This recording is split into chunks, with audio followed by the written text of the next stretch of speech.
જય શ્રી કૃષ્ણ મિત્રો, મારી ચેનલમાં આપ સૌ મિત્રોનું ફરીથી સ્વાગત છે.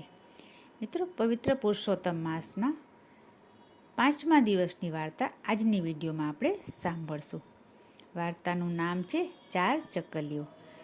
મિત્રો, પુરુષોત્તમ માસમાં જેઓ જે પ્રમાણે હૃદયમાં ભક્તિભાવ લઈને વ્રત ઉપવાસ વગેરે કરે છે તે પ્રમાણે તેને ફળ મળે છે. આ સંદેશ છે આજની આ વાર્તાનો. તો ચાલો સાંભળીએ વાર્તા. અને હા, આપે જો હજી સુધી ચેનલને સબસ્ક્રાઈબ ન કરી હોય તો કૃપયા કરી લેશો, જેથી આપને દરરોજ પુરુષોત્તમ માસની કથા, વાર્તા, મહાત્મ્ય વગેરે સાંભળવા મળતા રહે. એક ગામ હતું. તે ગામમાં ખળખળ કરતી નદી વહેતી હતી. તે નદીને કાંઠે એક ઝાડ હતું. તે ઝાડ ઉપર 4 ચકલીઓ રહેતી હતી. એવામાં પુરુષોત્તમ માસ આવ્યો. પુરુષોત્તમ માસ આવ્યો એટલે ગામની સ્ત્રીઓ નદીએ નાહવા આવે. નાહી ધોઈ ખેતર ખેડે અને ઝાડ નીચે બેસીને કથા, વાર્તા, પૂજા કરે. તેમાં એક ઘરડા ડોશીમાં વાર્તા કરે અને બધી બહેનો શાંત ચિત્તે સાંભળે. ડોશીમાં કહે, પુરુષોત્તમ માસમાં જે નકોરડા ઉપવાસ કરે તેને રાજાનું ઘર મળે. જે ધારણા પારણા કરે તેને નગર શેઠનું ઘર મળે. ધારણા પારણા એટલે એક દિવસ એકટાણું કરવાનું અને એક દિવસ ઉપવાસ કરવાનું. જેઓ એકટાણું કરે તેને સાધારણ ઘર મળે અને જેઓ દરરોજ જમે તેને સાવ ગરીબનું ઘર મળે. હવે બન્યું એવું કે આ વાર્તા ઝાડ પર બેઠેલી ચકલીઓએ પણ સાંભળી અને તેઓના મનમાં પણ ભક્તિભાવ જાગ્યો. તેમાંની એક ચકલી કહે, હું તો પુરુષોત્તમ માસમાં નકોરડા ઉપવાસ કરીશ. બીજી ચકલી કહે, હું ધારણા પારણા કરીશ. ત્રીજી ચકલી કહે, હું એકટાણું કરીશ. અને વળી ચોથી ચકલીના મનમાં તો કંઈ ભક્તિભાવ જાગ્યો નહીં, એટલે એને તો કહ્યું, બહેનો, તમારે જેમ કરવું હોય તેમ કરો, હું તો બરાબર જમીશ. તમે ઉપવાસ કરશો એટલે મને વધારે ચણ મળશે. આપણે તો પ્રભુની મહેર અને ખાવાની લહેર. તમારે કરો ઉપવાસ. આમ 4 ચકલીઓએ સૌની ઈચ્છા પ્રમાણે પુરુષોત્તમ માસ કર્યો. હવે થોડો સમય વીત્યો. ત્યાર પછી 4 ચકલીઓ મૃત્યુ પામી. મૃત્યુ પામ્યા પછી તેઓએ એક શેઠના ઘરે જન્મ લીધો.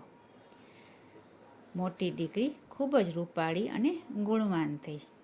જ્યારે શેઠની બીજી દીકરી રૂપાળી તો ખરી પણ સાધારણ બુદ્ધિની હતી. જ્યારે ત્રીજી દીકરી થોડા ઘઉં વર્ણે હતી અને ચોથી દીકરી ખૂબ શ્યામ વર્ણની હતી. ધીમે ધીમે શેઠને ત્યાં આ 4 દીકરીઓ મોટી થવા લાગી. શેઠની મોટી દીકરી ખૂબ રૂપાળી અને ગુણવાન હોવાથી રાજાના કુંવરે તેનું હાથ માગ્યો. શેઠે ધામધૂમથી પોતાની દીકરી રાજકુંવરને પરણાવી. ત્યારે શેઠની બીજી દીકરીને નગર શેઠનું ઘર મળ્યું. ત્રીજી દીકરીને એક સાધારણ સુખી વાણિયાના ઘરે પરણાવી. હવે એક ચોથી દીકરી કુંવારી રહી. આ દીકરીનું રૂપ ખાસ કંઈ હતું નહીં. આ માટે શેઠ જ્યાં પણ વાત કરે ત્યાંથી ના આવે. દીકરીનું મન રાત દિવસ દુભાયા કરે. શેઠજી તેમનાથી બનતા બધા પ્રયત્ન કરે પણ દીકરીને પરણવાની કોઈ હા પાડે નહીં. ચોથી દીકરી ચિંતામાં રાત દિવસ સુકાતી જતી હતી. છેવટે કંટાળીને શેઠે એક વાણોતરને કહ્યું, હું તને મારા ઘરે ઘર જમાઈ બનાવીને રાખીશ, તું મારી દીકરીને પરણી જા.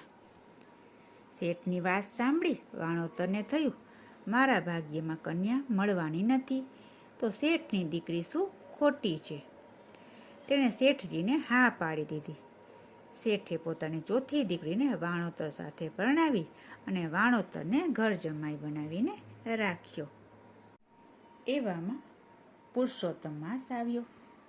4 બહેનો પુરુષોત્તમ માસમાં પોતાના પિતાજીને ત્યાં ભેગી થઈ અને સુખ દુઃખની વાતો કરવા લાગી.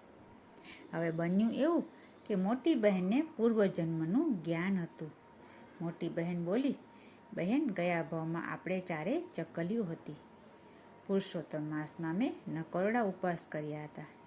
બીજી બહેને ધારણા પારણા કર્યા હતા. ત્રીજી બહેને એકટાણું કર્યું, એનું ફળ આપણને મળી રહ્યું છે. ત્યાર પછી ચોથી બહેન સામું જોઈને તે બોલી, બહેન, તે મારું કહ્યું માન્યું નહીં. આખો પુરુષોત્તમ માસ ખાઈ પીને લહેર કરી, તેનું ફળ તારે આ જન્મમાં ભોગવવું પડી રહ્યું છે. મોટી બહેનના મોઢે નાની બહેને ગયા ભાવની વાત સાંભળીને ખૂબ જ પસ્તાવો થયો અને તેણે આખોય પુરુષોત્તમ માસ વ્રત કરવાનો સંકલ્પ કર્યો અને ઉપવાસ કરવાનું નક્કી કર્યું. પુરુષોત્તમ માસ આવ્યો એટલે નિત્ય નદીએ તે નાહવા જતી અને કથા વાર્તા સાંભળે.